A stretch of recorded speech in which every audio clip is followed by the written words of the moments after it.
Fala galera, beleza? Como é que vocês estão? Na aula de hoje a gente vai dar sequência à nossa resolução de exercícios, né? Nossa penúltima aula, na verdade. Essa semana a gente vai ter o primeiro dia do Enem domingo, semana que vem temos nossa prova de Ciências da Natureza. Então vamos seguir com a nossa resolução de exercícios, tá? Nessa reta final aí pra gente ir relembrando alguns conteúdos conforme vai resolvendo as questões, ok? Então vamos retomar hoje fazendo mais alguns exercícios de ecologia que são importantes porque ecologia, a gente sabe, né, a gente já falou disso aqui diversas vezes durante o ano, é o assunto mais cobrado dentro do Enem, né, numa média histórica, vamos dizer assim, né. Então, anualmente a gente tem aí pelo menos 3, 4 questões, às vezes 5, que tratam sobre alguma temática dentro da ecologia. A gente falou que isso acontece muito porque a ecologia, ela, em vários pontos, ela é muito ligada a atualidades, né, como, por exemplo, problemas ambientais. Então é um tipo de assunto que o Enem gosta muito, né, de trazer conteúdos, né, que estejam relacionados a fatos que estão acontecendo nesse momento ou nesses últimos tempos, né? Então a ecologia é um assunto que vai aparecer sempre com frequência. Então na última aula a gente fez, né, da nossa lista aí até o exercício número 6. Então vamos dar sequência hoje a partir do número 7, tá? Então o número 7 do Enem de 2013 disse o seguinte pra gente, no enunciado, né? Química verde pode ser definida como a criação, o desenvolvimento e a aplicação de produtos. Opa, vamos lá. Passei sem querer. Vamos lá. Então, química verde pode ser definida como a criação, desenvolvimento e aplicação de produtos e, continuando aqui do outro lado agora com o enunciado, e processos químicos para reduzir ou eliminar o uso e a geração de substâncias nocivas à saúde humana e ao ambiente. Então, essa é a definição de química verde. Sabe-se que algumas fontes energéticas desenvolvidas pelo homem exercem ou têm potencial para exercer em algum nível, né, impactos ambientais negativos. Aí ele falou assim: à luz da química verde, métodos devem ser desenvolvidos para eliminar ou reduzir a poluição do ar causada especialmente pelos. Aí tem aí hidrelétricas, termoelétricas, usinas geotérmicas, fonte de energia solar, fonte de energia eólica, tá?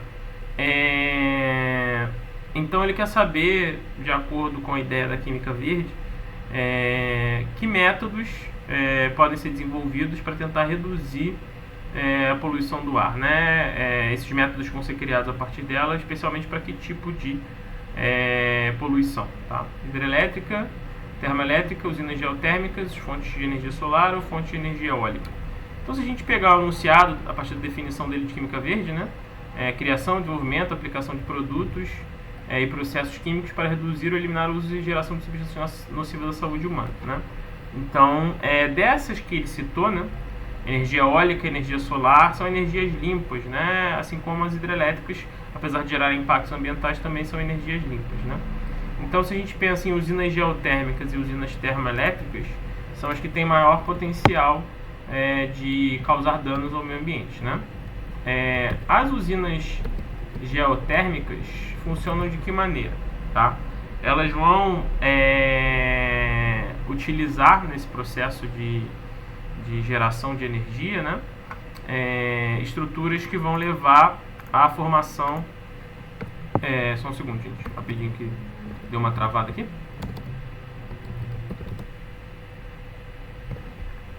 Foi a internet. Pronto.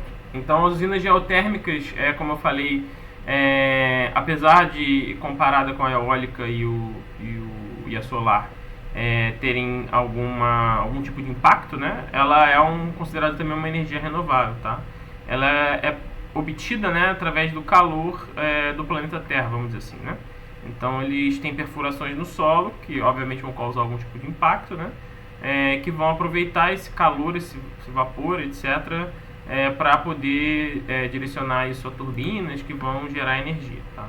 Então, se a gente pensa em impacto ambiental, a gente pensa em termoelétrica, é o que sobra pra gente, tá? Então, a 7 aí seria a letra B. A única que tem um tipo de energia que causa impacto, tá? Então, as usinas termoelétricas. Número 13, tá? Número 8, desculpa, nem 2013 também. No Brasil, cerca de 80% da energia elétrica advém de hidrelétricas, cuja construção implica o represamento de rios. A formação de um reservatório para esse fim, por sua vez, pode modificar a ictiofauna local. Um exemplo é o represamento do rio Paraná, onde se observou o desaparecimento de peixes cascudos, quase que simultaneamente ao aumento do número de peixes de espécies exóticas introduzidas como o mapará e a curvina, as 3 espécies com nichos ecológicos semelhantes. Aí ele falou o seguinte: nessa modificação da ictiofauna, o desaparecimento de cascudos é explicado pelo quê? Aí tem aí redução do fluxo gênico da espécie nativa, diminuição da competição intraespecífica, aumento da competição interespecífica, isolamento geográfico dos peixes ou extinção de nichos ecológicos. Então ele quer saber aonde chegaria aí esse impacto, né? Então, gente, a gente tem que pensar no seguinte. Ele falou no enunciado que os peixes cascudos desapareceram quase que ao mesmo tempo com o aumento do número de peixes de espécies exóticas que foram introduzidos, né? Como o tal do mapará e da curvina. E ele citou o ponto mais importante da questão, né? Falou no final dela lá, 3 espécies com nichos ecológicos semelhantes. O que quer dizer isso? Nicho ecológico é aquela característica que um organismo vai ter de dividir os mesmos hábitos, né? Então, por exemplo, a preferência alimentar, os hábitos de caça durante o dia ou durante a noite, isso tudo tem relação com o nicho ecológico, tá? Então, por que será que diminuíram os cascudos? A gente tem que pensar que teve um aumento na competição entre espécies diferentes, que foi entre o cascudo, o mapará, a curvina, etc. Então, um aumento da competição interespecífica, né, entre espécies diferentes. Como eles têm o mesmo nicho ecológico, eles vão acabar disputando recursos, né? E essa disputa de recursos leva a uma redução em alguma espécie, né? Alguém vai levar um prejuízo maior. Então, nesse caso foi o cascudo, por isso a melhor alternativa aí seria a letra C, né? Aumento da competição interespecífica. Questão 9 aí agora, tá, gente? Enem 2013 também.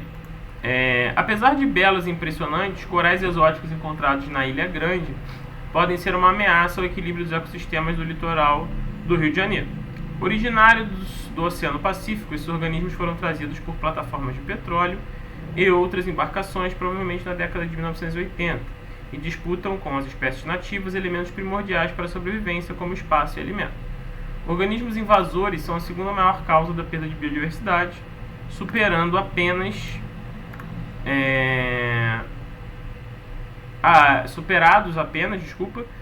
pela destruição direta de habitats pela ação do homem. As populações de espécies invasoras crescem indefinidamente e ocupam um espaço de organismos nativos, tá? Aí ele perguntou o seguinte: as populações de espécies invasoras crescem bastante por terem vantagem de quê? Não apresentar genes deletérios em seu pool gênico. B. Não possuírem parasitas. Deixa eu só ajeitar aqui a nossa câmera para ela não ficar na frente.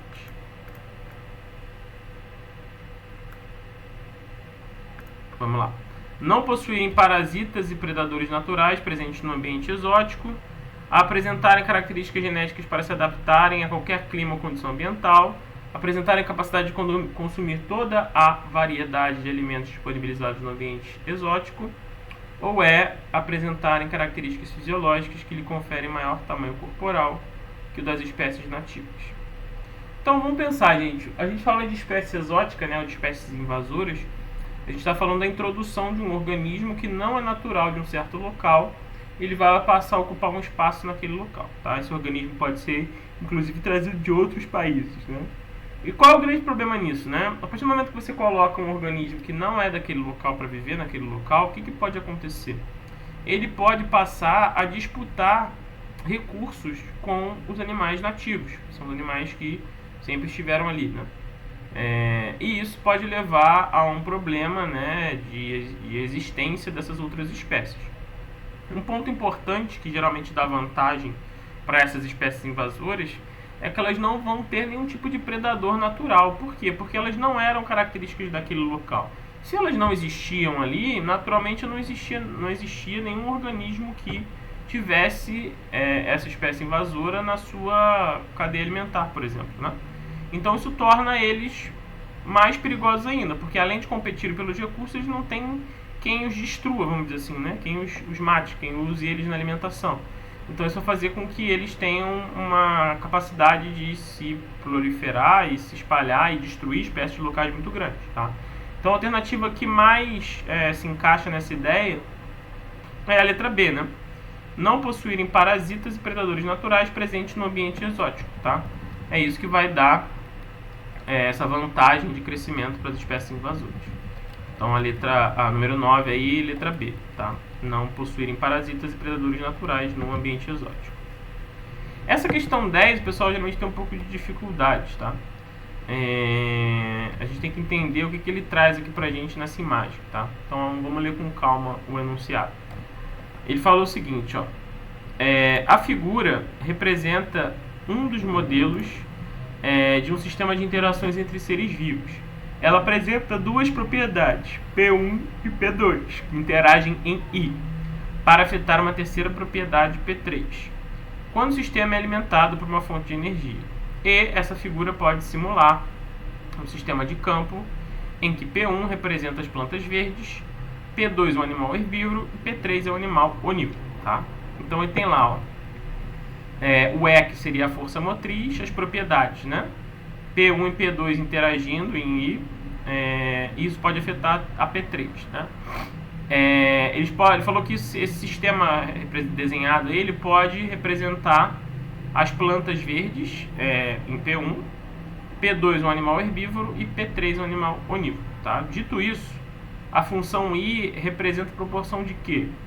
Herbivoria entre 1 e 2, polinização entre P1 e P2, P3 utilizado na alimentação de P1 e P2, P1 ou P2 utilizado na alimentação de P3, energia de P1 e de P2 que saem do sistema.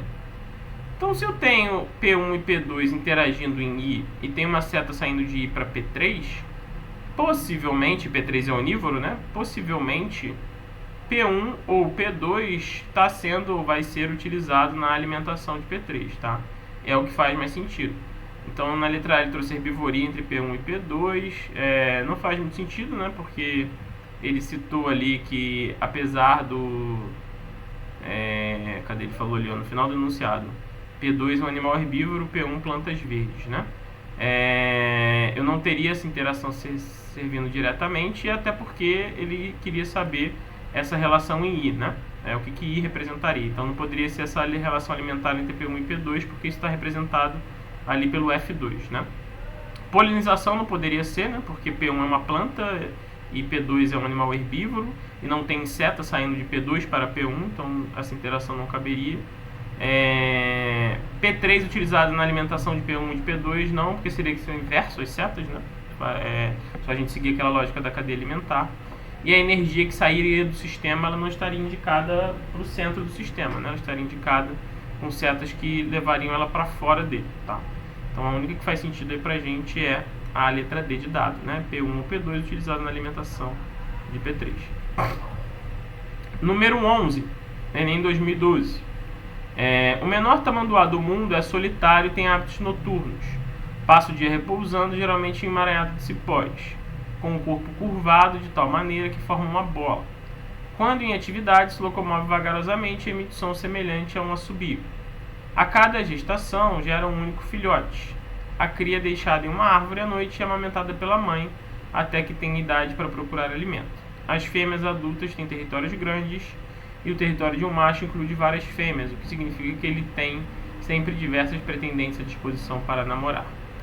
Aí ele falou o seguinte: essa descrição sobre o tamanduá diz respeito ao seu quê? Letra A, habitat, B, biótopo, C, nível trópico, D, nicho ecológico ou E, potencial biótico. Repare que no enunciado ele descreveu todos os detalhes da vida do tamanduá nesse ambiente, né? Ele falou aí sobre o corpo curvado, que ele anda vagarosamente, emite som, gesta um filhote só, é amamentada pela mãe durante a noite, etc, território. Então essa descrição toda ele está descrevendo os hábitos desse animal, né? E a gente sabe que os hábitos desse animal têm relação com o nicho ecológico, né? Então a número 11 era a letra B, nicho ecológico, beleza? Vamos para a número 12 agora. Vou voltar a nossa telinha para cá. Então, questão número 12. Não é de hoje que o homem cria artificialmente variedades de peixes por meio da hibridação. Essa é uma técnica muito usada pelos cientistas e pelos piscicultores, porque os híbridos resultantes, em geral, apresentam maior valor comercial do que a média de ambas as espécies parentais, além de reduzir a sobrepesca no ambiente natural. Tá? Então, ele falou o seguinte na pergunta, né? Sem controle, esses animais podem invadir rios e lagos naturais, se reproduzir e originar uma nova espécie poliploide, substituir geneticamente a espécie natural, ocupar o primeiro nível trófico do habitat aquático, impedir a alteração biológica entre as espécies parentais, produzir descendentes com código genético modificado. Então ele falou que é comum fazer a hibridação, que são peixes modificados geneticamente, né? Porque esses híbridos podem ter um valor comercial maior, como por exemplo uma coloração mais bonita, enfim. E aí ele falou qual seria o problema de eu não ter um controle sobre esses animais e eles invadirem rios e lagos, né? Se eles fazem isso, eles podem passar a substituir geneticamente a espécie natural, né? Por quê? Porque eu tenho um híbrido agora que tem uma genética diferente da espécie nativa ou natural, né? Sem interferências artificiais. E conforme essas espécies forem se reproduzindo, né? Essa híbrida com possivelmente essa natural, aos poucos eu vou tendo uma mudança genética nesse grupo todo, né? Inclusive nessa espécie que seria nativa. Então isso pode levar sim a uma substituição genética, né, da espécie natural, que é o que ele citou pra gente na letra B, né? Então essa número 12 seria a letra B, a melhor opção, tá? Vamos lá para a número 14.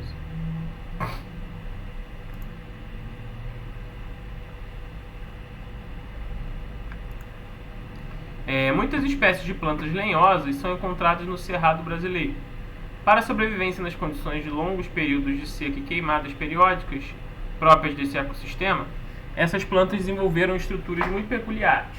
As estruturas adaptativas mais apropriadas para a sobrevivência desse grupo de plantas nas condições ambientais de referido ecossistema são cascas finas sem sulcos ou fendas, caules estreitos e retilíneos, folhas estreitas e membranosas, gemas apicais com densa pilosidade ou raízes superficiais em geral aéreas. Tá? Então, o que ele disse ali pra gente as plantas lenhosas são encontradas no cerrado e elas têm estruturas peculiares. Então, qual seria a estrutura mais apropriada para sobreviver em um local de longas secas e que sofre com queimadas periódicas, né? Casca fina não, né? Caule estreito e retilíneo também não. Folhas estreitas e membranosas também não. Raízes superficiais também não. As gemas apicais com densa pilosidade seria o ideal, né? As gemas apicais são as estruturas que vão coordenar, né, o crescimento tanto da raiz como do caule, e essa densa pilosidade vai aumentar a absorção, né? E essa absorção vai ser importante para conseguir reter o máximo de água possível para que essa planta não sofra com esses períodos de seca, né? Então é uma adaptação interessante. Então a letra D seria uma melhor opção nesse caso. Gemas apicais com densa pilosidade, tá? Número 14 agora. Vamos nessa. Pesticidas são contaminantes ambientais altamente tóxicos aos seres vivos e geralmente com grande persistência ambiental. A busca por novas formas de eliminação dos pesticidas tem aumentado nos últimos anos, uma vez que as técnicas atuais são economicamente dispendiosas e paliativas. Aí ele falou o seguinte pra gente. Só um segundo, gente, que travou aqui. Voltou. Voltando ao que eu estava falando, né? A busca por novas formas de eliminação dos pesticidas tem aumentado nos últimos anos, uma vez que as técnicas atuais são economicamente dispendiosas e paliativas. A biorremediação de pesticidas utilizando micro-organismos tem se mostrado uma técnica muito promissora para essa finalidade, por apresentar vantagens econômicas e ambientais. Para ser utilizado nessa técnica promissora, um micro-organismo deve ser capaz de fazer o quê? Aí tem transferir o contaminante do solo para a água, absorver o contaminante sem alterá-lo quimicamente, apresentar taxa de mutação ao longo das gerações, D, estimular o sistema imunológico do homem contra o contaminante, ou E, metabolizar o contaminante liberando subprodutos menos tóxicos ou atóxicos. Então a técnica de biorremediação é uma técnica cada vez mais usada, tá? Que ela usa micro-organismos para tentar reduzir os impactos ambientais causados por algo, né?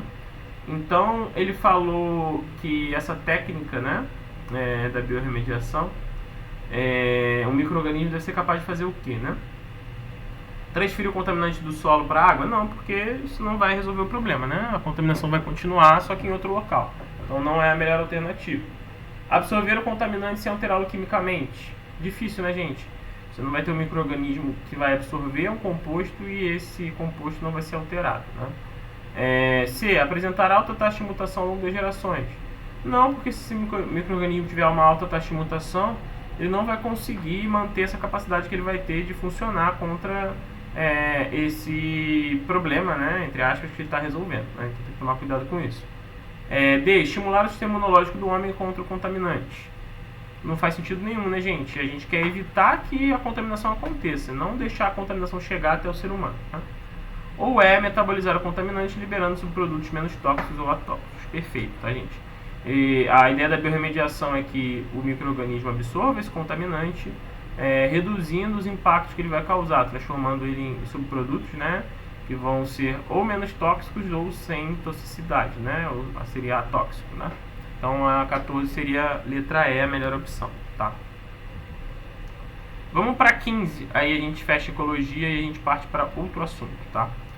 Na 15 ele falou o seguinte pra gente aí, ó: para diminuir o acúmulo de lixo e o desperdício de materiais de valor econômico e assim, vamos virar a página aqui para ir na sequência. Então voltando rapidinho aqui, para diminuir o acúmulo de lixo e o desperdício de materiais de valor econômico e assim reduzir a exploração de recursos naturais, adotou-se uma escala internacional, a política dos 3 R's, né? Que seria redução, reutilização e reciclagem, tá? Aí ele perguntou no exercício, né, um exemplo de reciclagem é a utilização do quê? Letra A, de garrafas de vidro retornáveis para cerveja ou refrigerante. B, latas de alumínio como material para a fabricação de lingotes. C, sacos plásticos de supermercado como acondicionante de lixo caseiro. D, embalagens plásticas vazias e limpas para acondicionar outros alimentos. Ou E, garrafas PET recortadas em tiras para a fabricação de cerdas de vassoura. A gente tem que tomar cuidado para não confundir os conceitos de reutilizar e reciclar, tá, gente? Nesses exemplos todos que ele deu aí, só um fala de reciclagem e os outros todos falam de reutilização. Então, por exemplo, se eu levo a garrafa de vidro que é retornável, né, para cerveja ou para refrigerante, eu estou fazendo uma reutilização, eu estou reutilizando aquele recipiente com o mesmo objetivo, né? Então, isso não seria reciclagem. B, latas de alumínio como material para a fabricação de lingotes. Aí sim, né? Quando eu estou usando um material que é a latinha para produzir um lingote de alumínio, que é outro tipo de estrutura, eu estou reciclando, ou seja, eu estou pegando o que era lixo e transformando em outro tipo de material a partir de processos, né? Isso é reciclagem. As outras também trazem processos de reutilização, tá? E não é reciclagem. Sacos plásticos sendo usados como saco de lixo, embalagens plásticas sendo usadas para guardar outros alimentos. E garrafas PET que se recortam e viram vassouras, né? Então a única alternativa aí que eu tenho um processo de reciclagem é a letra B, né? Latas de alumínio como material para a fabricação de lingotes, beleza? Eu falei que essa é a última de ecologia, mas essa aqui é boa, tá? Essa 16, então vamos fazer essa e depois a gente vai para outro assunto, possivelmente citologia, tá? Ele falou o seguinte aí, ó: segundo os dados do Balanço Energético Nacional de 2008 do Ministério das Minas e Energia, a matriz energética brasileira é composta por hidrelétrica 80%, termoelétrica 19,9% e eólica 0,1%. Nas termoelétricas, esse percentual é dividido conforme o combustível usado, sendo gás natural, biomassa, derivados de petróleo, energia nuclear, carvão mineral, na ordem de porcentagem, né? Com a geração de eletricidade da biomassa, pode-se considerar que ocorre uma compensação de carbono liberado na queima do material vegetal pela absorção desse elemento no crescimento das plantas. Entretanto, estudos indicam que as emissões de metano das hidrelétricas podem ser comparadas às emissões de CO2 das termoelétricas. Aí ele falou o seguinte na pergunta, né? No Brasil, desculpa, gente. No Brasil, em termos do impacto das fontes de energia no crescimento do efeito estufa, quanto à emissão de gases, as hidrelétricas seriam consideradas como uma fonte, o quê? Letra A, limpa de energia, contribuindo para minimizar os efeitos desse fenômeno. B, eficaz de energia, tornando-se o percentual de oferta e os benefícios verificados. C, limpa de energia, não afetando ou alterando os níveis dos gases do efeito estufa. D, poluidora, colaborando com níveis altos de gases de efeito estufa em função do seu potencial de oferta. Ou letra E, alternativa, tornando-se por referência a grande emissão de gases de efeito estufa das demais fontes geradoras. Tá?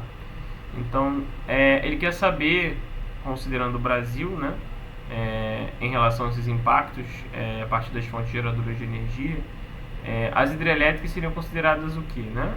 Uma fonte limpa, uma fonte eficaz, uma fonte poluidora, uma fonte alternativa. Então vamos analisar as alternativas, né? Então, a limpa de energia contribuindo para minimizar os efeitos desse fenômeno.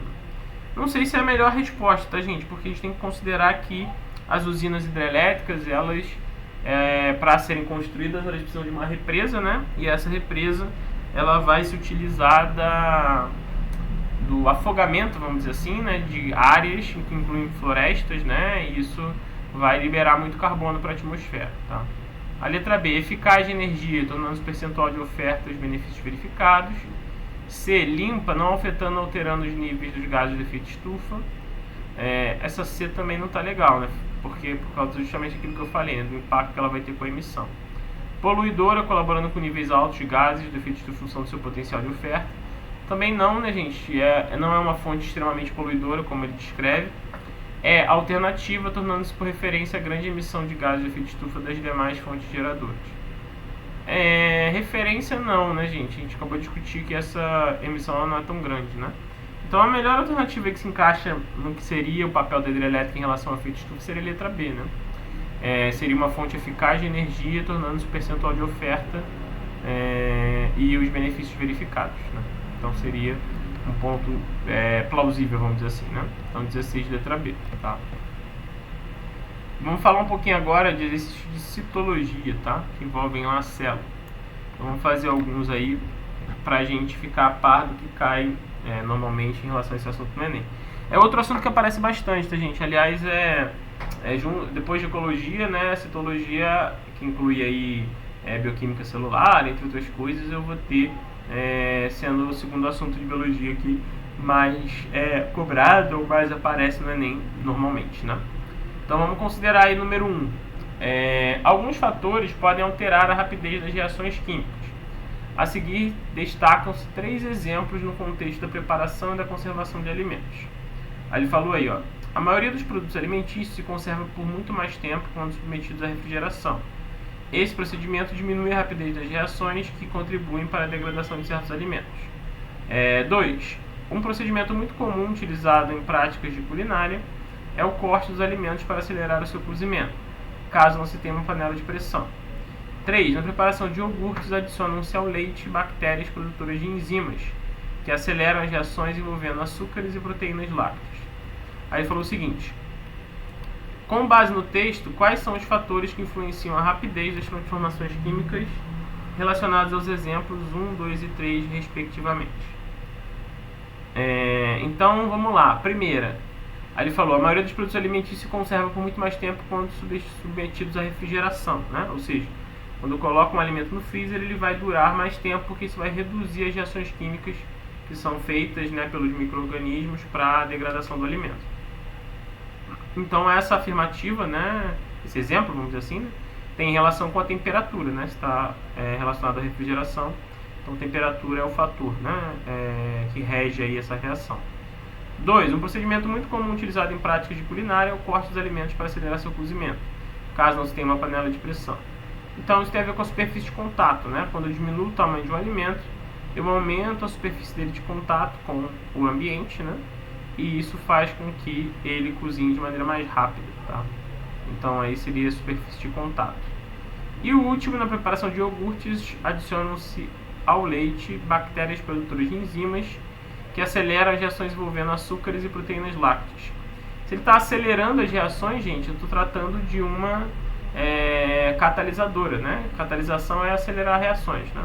Seria o exemplo que ele citou aí na 3.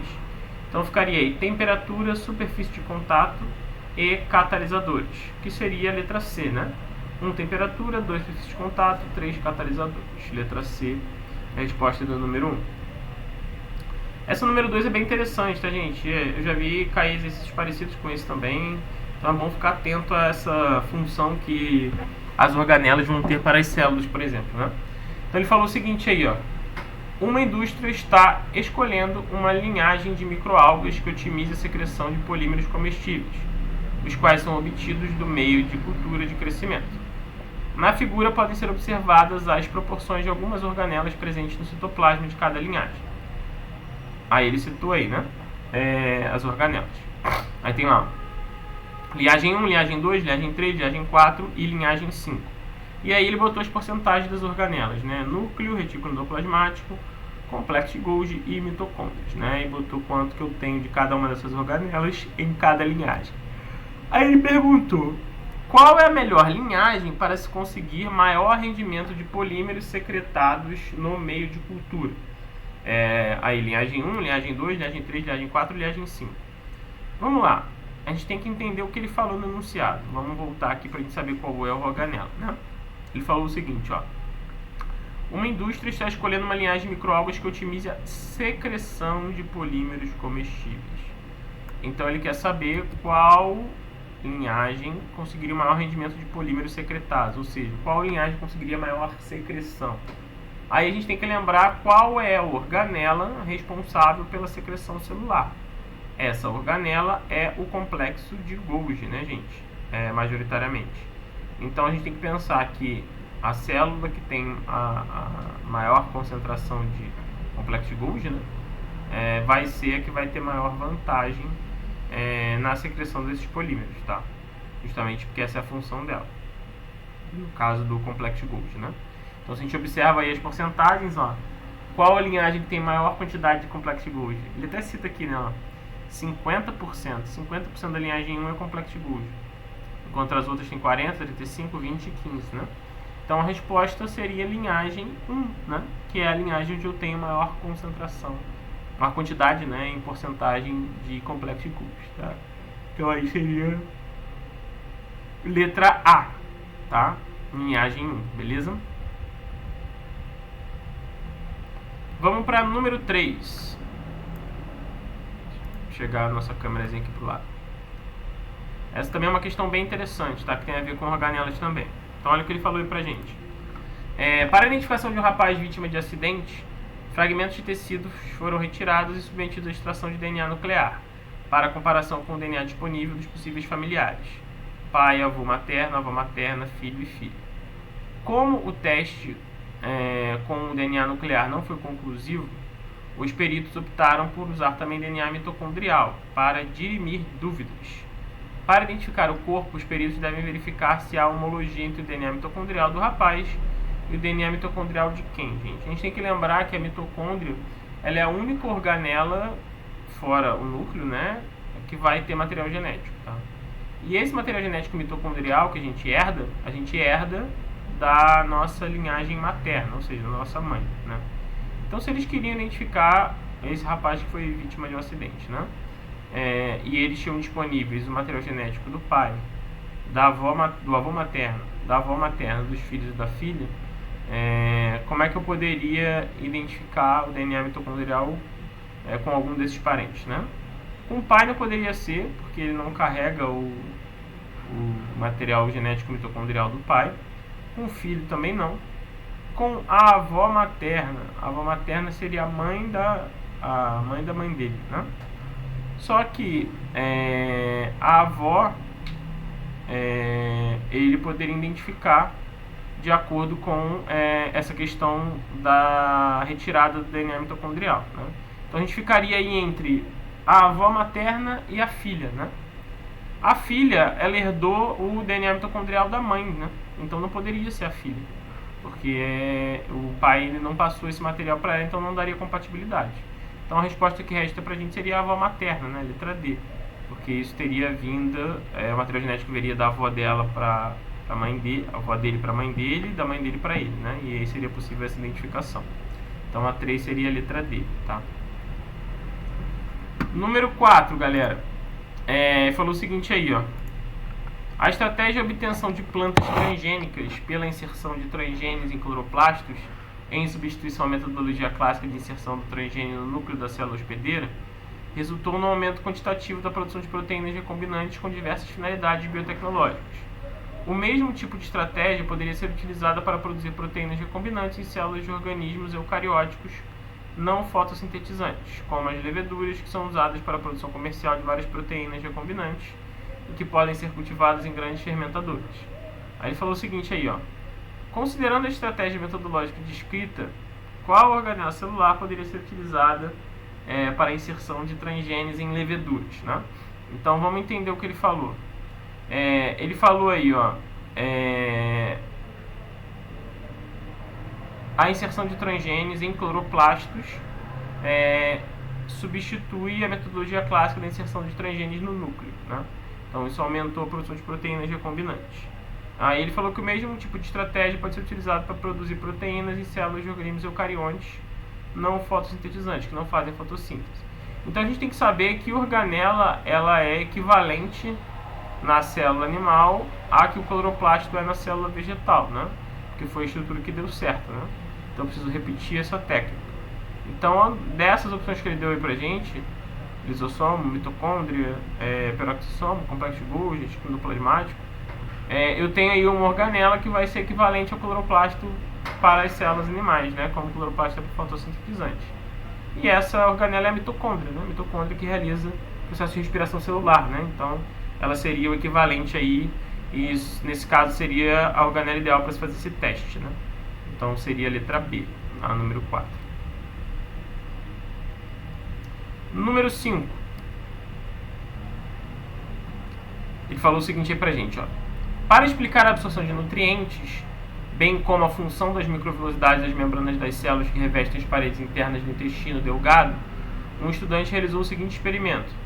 Colocou 200 ml de água em 2 recipientes. No primeiro recipiente, mergulhou por 5 segundos um pedaço de papel liso, como na figura 1, vou mostrar a figura daqui a pouco. No segundo recipiente, fez o mesmo com um pedaço de papel com dobras simulando as microvelocidades, conforme a figura 2. Os dados obtidos foram: a quantidade de água absorvida pelo papel liso foi de 8 ml, enquanto pelo papel dobrado foi de 12 ml. Então o papel dobrado absorveu mais água que o papel liso. Aí ele perguntou, né? Com base nos dados obtidos, infere-se que a função das microvelocidades intestinais com relação à absorção de nutrientes pelas células das paredes internas do intestino é de que manter o volume de absorção, B, aumentar a superfície de absorção, aí a gente vai para C,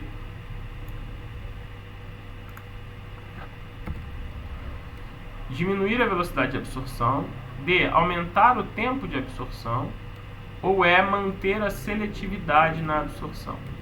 Então, as microvelocidades são estruturas características do nosso intestino, tá, gente? Elas são as dobrinhas, né? Como ele representou com a folha de papel. Então, qual que vai ser o grande objetivo das microvelocidades? Vai ser aumentar a superfície de contato do nosso corpo, no caso do intestino, né? Ou no caso do experimento, o papel, com o líquido, com a substância. E esse aumento da superfície de contato vai acabar gerando um aumento no volume que vai ser absorvido, né? Então a melhor alternativa que se encaixa aí pra gente seria a letra B, né? Aumentar a superfície de absorção. Manter não faz sentido, né? Porque aí seria a mesma coisa. B, C, diminuir a velocidade de absorção, não, né? Porque se eu diminuo a velocidade eu vou absorver menos de qualquer forma, por mais que eu fique mais tempo passando por ali, né? D, aumentar o tempo de absorção, ou E, aumentar a seletividade na absorção, tá?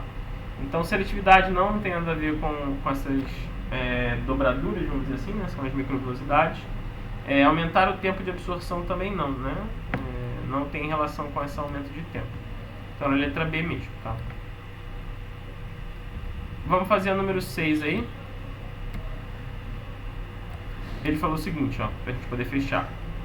Um medicamento, após ser ingerido, atinge a corrente sanguínea e espalha-se pelo organismo. Mas, como suas moléculas não sabem onde é que está o problema, podem atuar em diferentes locais do alvo e desencadear efeitos além daqueles desejados. Não seria perfeito se as moléculas de medicamento soubessem exatamente onde está o problema e fossem apenas até aquele local exercer sua ação? A técnica conhecida como iontoforese, indolor e não invasiva, promete isso. Como mostram as figuras, essa nova técnica baseia-se na aplicação de uma corrente elétrica de baixa intensidade sobre a pele do paciente, permitindo que fármacos permeiem membranas biológicas e alcancem a corrente sanguínea, sem passar pelo estômago. Muitos pacientes relatam apenas o formigamento no local da aplicação. O objetivo da corrente elétrica é formar poros que permitam a passagem de fármacos de interesse. A corrente elétrica é distribuída por eletrodos, positivo e negativo, por meio de uma solução aplicada sobre a pele. Se a molécula do medicamento tiver carga elétrica positiva ou negativa, ao entrar em contato com o eletrodo de carga do mesmo sinal, ela será repelida e forçada a entrar na pele. Eletrorrepulsão, né, que ele chamou. Se for neutra, a molécula será forçada a entrar na pele juntamente com o fluxo de solvente fisiológico que se forma entre os eletrodos. Então ele deu uma explicação complexa aí sobre um processo de tratamento alternativo, né, que pode ser ingerido diretamente sobre a pele, né, e não diretamente em veias. Aí ele perguntou o seguinte: de acordo com as informações contidas no texto e nas figuras, o uso da iontoforese provoca ferimento da pele do paciente ao serem induzidos aos eletrodos? Não, né, gente? A gente viu que não acontece isso. Então, por isso que é bom a gente ler sempre a fonte, né, estudar, para que a gente não fale esse tipo de besteira, tá? B. Aumenta o risco de estresse dos pacientes causado pela aplicação da corrente elétrica. Pelo contrário, né, gente? Ele vai diminuir o estresse. Foi o que ele descreveu no enunciado, né? Um tratamento que promete reduzir esses impactos, né? C. Inibe o mecanismo de ação dos medicamentos no tecido-alvo, pois eles passam a entrar por meio da pele. Não, né? Ele não vai inibir nada, tá, gente? Ele vai aumentar a efetividade de transporte do medicamento. D. Diminui o efeito colateral dos medicamentos comparados com aqueles em que a ingestão se faz por via oral. Pode ser, né? Vamos ver só deve ser eficaz para medicamentos constituídos de moléculas polares e ineficazes se forem apolares. Não, né, gente? Isso aí não tem relação nesse sentido. Então, letra D, né, de dado. Diminui o efeito colateral dos medicamentos e comparado com aqueles em que a ingestão se faz por via oral, tá? Então, essa é a característica do número 6, tá? Citologia, faltou só 7, 8 e a 9, né? Isso, 7, 8 e 9, tá? Então, esses três aí a gente fecha na semana que vem, na nossa última aula sobre nossa revisão do Enem, e faz o exercício de outras temáticas. Vamos fazer de genética também, que é um assunto que aparece com certa recorrência, tá? Então, fiquem ligados que semana que vem a gente continua e termina nossa resolução de exercícios aí, tá, gente? Queria desejar um bom Enem domingo para vocês. Tenham tranquilidade na hora de resolver a prova, de fazer a prova, vai dar tudo certo. Tentem focar naquilo que vocês estudaram, evitar o estresse. Eu sei que é difícil, é um momento difícil, mas tenho plena confiança que vocês vão conseguir, tá bom? Valeu, galera, é isso por hoje, um grande abraço, até a nossa próxima aula.